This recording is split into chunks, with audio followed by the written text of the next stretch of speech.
Hello friends, I feel very happy to welcome you on my YouTube channel Brain Boost. React.js के interview series में मैं आप सभी का स्वागत करता हूँ। In order to break the ice to start the communication कुछ बेसिक क्वेश्चंस पूछे जाते हैं। उन्हीं कुछ क्वेश्चंस को आज हम यहाँ पे देखने वाले हैं। सो हमारा फर्स्ट क्वेश्चन है what is the React.js। React.js जो है एक ओपन सोर्स जावास्क्रिप्ट की लाइब्रेरी है। It is a open source JavaScript library. अब ये ओपन सोर्स क्या होता है? ओपन सोर्स मीन्स इसे कोई भी यूज कर सकता है और ये एक जावास्क्रिप्ट की लाइब्रेरी है। React.js single page application build करने के लिए यूज होता है। This is the most important thing in single page application. Whenever user perform a task और navigate there is no reloading. Page reload नहीं होता है इसमें। और उस तरह के एप्लीकेशंस को बिल्ड करने के लिए हम React.js का यूज कर सकते हैं, जैसे कि नेटफ्लिक्स, गूगल मैप, पेपाल, ये कुछ एग्जांपल्स है सिंगल पेज एप्लीकेशन के। यहाँ पे मैंने कुछ वर्ड्स हाईलाइट किए हैं with the help of red colour. ये जो कीवर्ड है उनको आपको याद रखना है सिर्फ। Then you need to elaborate your concepts. React is component based architecture. यहाँ पे जो है रीयूजेबल पीस ऑफ कोड जिन्हें हम कंपोनेंट कहते हैं, उसका यूज करके हम एप्लीकेशंस बिल्ड करते हैं। With the help of react दो टाइप के एप्लीकेशन हम बिल्ड करते हैं। First one is for mobile and second one is for the web. Means mobile application and web applications can be build with react. Next आप कुछ features भी वहाँ पे एक्सप्लेन कर सकते हैं। One important feature of React is server side rendering. अब generally क्या होता है, क्लाइंट साइड रेंडरिंग देखने को मिलती है, पर रिएक्ट जो है उसको हम क्या कर सकते हैं, सर्वर पे रेंडर कर सकते हैं। रेंडर होने के बाद हमें जो आउटपुट मिलता है HTML का आउटपुट, वो हम वेब ब्राउजर को रिटर्न करते हैं। Second one is the virtual DOM. Virtual DOM plays a major role to make our React applications very quick and responsive. इसके बारे में हम डिटेल में 3 से 4 क्वेश्चंस आगे देखने वाले हैं, इसलिए मैं इसको यहाँ पे ज़्यादा एक्सप्लेन नहीं करूँगा। नेक्स्ट है यूनिडायरेक्शनल डेटा बाइंडिंग और data flow. This is also reacts important feature. अब ये यूनिडायरेक्शनल डेटा बाइंडिंग क्या होता है? रिएक्ट में डेटा जो है वो पेरेंट टू चाइल्ड फ्लो होता है, और अगर डेटा में कहीं पे भी चेंजेस होते हैं तो वो चेंजेस डायरेक्टली रिफ्लेक्ट होते हैं आपके यूआई पे। एंड प्रॉप और स्टेट का यूज करके हम यूनिडायरेक्शनल डेटा बाइंडिंग अचीव करते हैं। And last one is the reusable UI components. तो इतनी बेसिक इंफॉर्मेशन आपको रिएक्ट के बारे में होना जरूरी है। So React is front end open source JavaScript library used to develop a user interface specifically for a single page application. It is a component-based architecture which has a key features like server-side rendering, virtual DOM, unidirectional data binding, and reusable UI components. You can add one more feature, that is the JSX. So these are the things which should be there in your answer. हमारा next question जो है वो है what are the advantages of using React. अब React के advantages क्या है? React का फर्स्ट एंड फॉरमोस्ट एडवांटेज ये है कि React uses a virtual DOM. React जो है वो वर्चुअल डॉम का यूज करता है in order to render a view.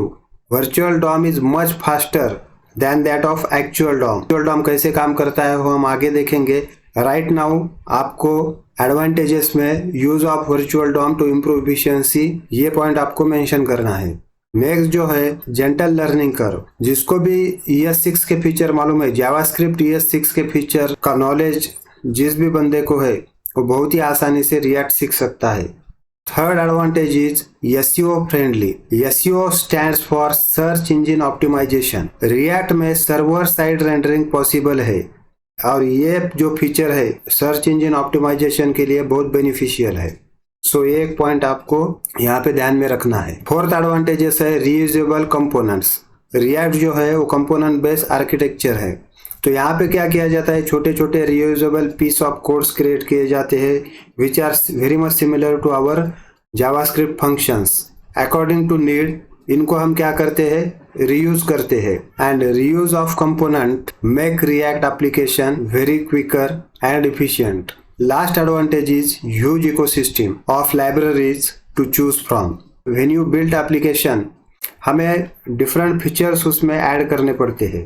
For example state management के लिए हम रेडस का यूज करते हैं, bootstrap, material UI, Tailwind CSS, ये जो टूल्स और लाइब्रेरीज है ये हम बहुत आसानी से इंटीग्रेट कर सकते हैं with our React application. React provides us a freedom to choose the different tools and libraries of our choice. हमारा नेक्स्ट क्वेश्चन है what are the limitations of React. ऐसा नहीं है कि रिएक्ट का कोई भी लिमिटेशन नहीं है, तो what are that limitations.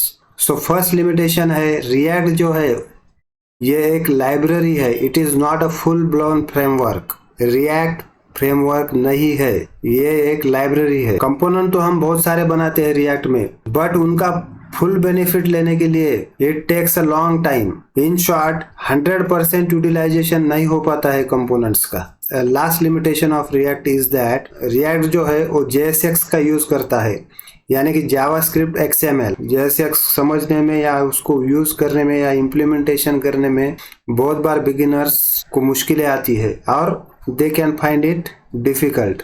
That's why for them coding becomes complex. Next question is what are the keys in React? Keys provides a unique identity to the elements. Suppose एक class है उसमें 60 students है, तो उनको एक identity provide करने के लिए हम उनको रोल नंबर देते हैं। या फिर हमारे पास एक फोल्डर है जिसमें बहुत सारे फाइल्स है, तो फाइल्स को आइडेंटिफाई करने के लिए हम वो फाइल्स को क्या करते हैं, उनको नेम देते हैं। जब भी हम फाइल्स को एक्सेस करेंगे सो अकॉर्डिंग टू नेम हम उनको आइडेंटिफाई करते हैं, ऐड करते हैं, डिलीट करते हैं, मॉडिफाई करते हैं। उसी तरह से जब भी हम रिएक्ट में एरे एलिमेंट्स यूज करते हैं तब उन एलिमेंट्स को हम क्या करते हैं, एक की प्रोवाइड करते हैं, otherwise we get a warning. अगर आप एरे एलिमेंट्स को ये कीज प्रोवाइड नहीं करेंगे तो क्या होगा, जब भी आप कोई एलिमेंट ऐड करते हो, डिलीट करते हो, सो उस टाइम पे डिफिकल्टी होंगी। कौन सा एलिमेंट ऐड किया, कौन सा एलिमेंट एडिट किया, कौन सा एलिमेंट डिलीट, ये रिएक्ट समझ नहीं पाएगा। तो इसलिए कीज प्रोवाइड करना बहुत जरूरी है। So many times you may have observed that index जो है एरे एलिमेंट के जो इंडेक्स है उनका एज अ की यूज किया जाता है, but not all the time, but sometimes ये जो इंडेक्स है वो एंटी की पैटर्न को डेवलप करता है और उसकी वजह से क्या है, it may lead to a subtle and confusing bugs.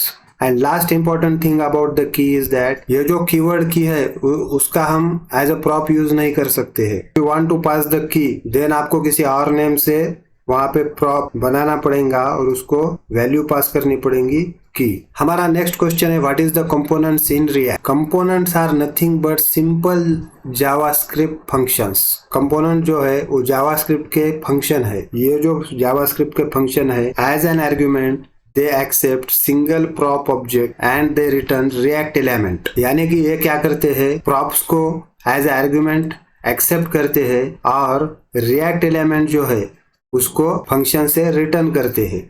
अब ये रिएक्ट एलिमेंट का यूज क्या है, फिर स्क्रीन पे क्या डिस्प्ले होगा ये डिसाइड करते हैं रिएक्ट एलिमेंट्स और इनको रिटर्न किया जाता है रिएक्ट कंपोनेंट्स से। ये जो रिएक्ट एलिमेंट्स है they are the building block of this React component. Here is the one important rule, component का नाम जो है वो कैपिटल लेटर से ही लिखना पड़ेगा।